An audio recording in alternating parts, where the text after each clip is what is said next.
les émois d'une voix, plaisir d'écrire, plaisir de lire, plaisir de dire.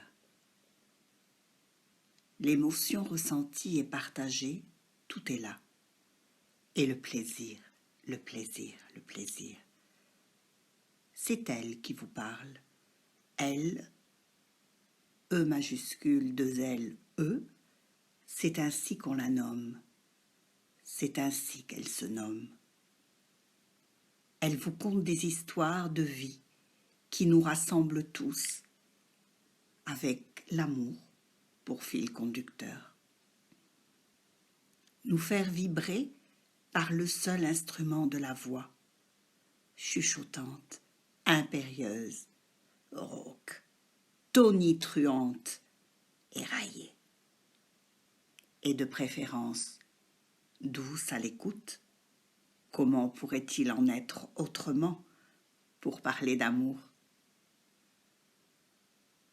Elle suit le mouvement des mots et les intonations d'une voix, de sa propre voix. Car elle sait que parler, en s'écoutant, nous fait aimer davantage ce que l'on dit. Le challenge, que voix et texte soient le plus conformes à soi-même. S'écouter, c'est trouver la bonne voix. V-O-I-E. Dans une maîtrise de soi, libre de toute émotion. S'écouter parler rend vivant, plus présent encore au monde, et permet en offrant sa voix de donner de l'impulsion à sa propre vie, du poids à son ressenti, et sans doute par là même d'être en conséquence mieux écouté ou entendu. Ma voix, mes mots et ceux d'auteurs célèbres, c'est un pont vers l'autre, les autres, pour mieux toucher, faire vibrer.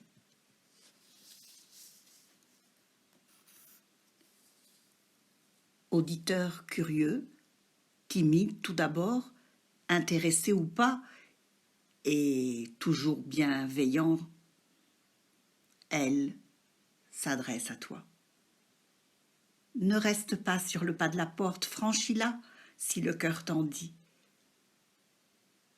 Il va s'agir de cœur, de passion, de rupture, du lien si fragile que constitue notre vie,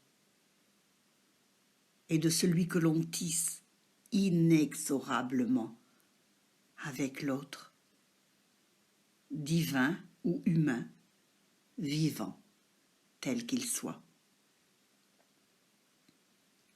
D'elle, vous ne saurez rien.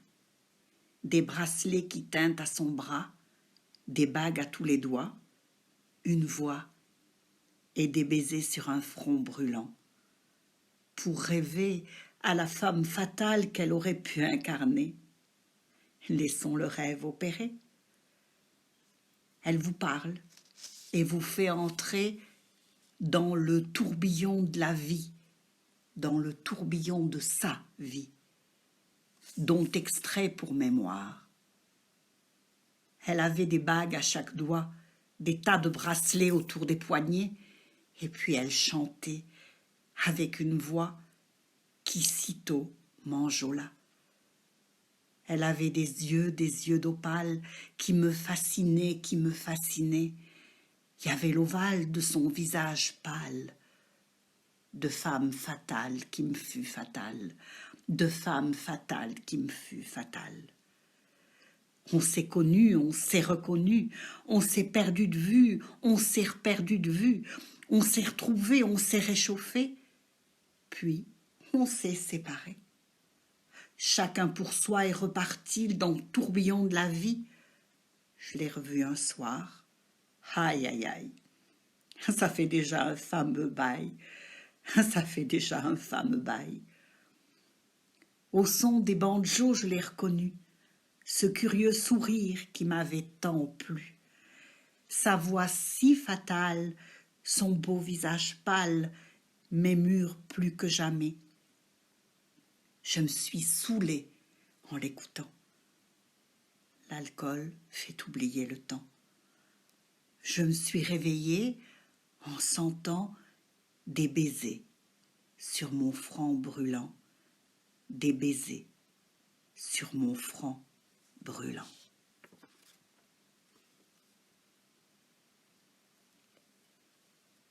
Elle parle. En y réfléchissant bien, je pense que m'entendre dire que je voulais ruiner sa vie en lui disant que je l'aimais a sans doute été la chose la plus dure à entendre de toute mon existence. Bien sûr, des années après, cela reste vrai. Pourrait-il en être autrement? Et de citer Yves Navarre. Et si je n'ai personne pour m'entendre, je parle d'amour à moi-même.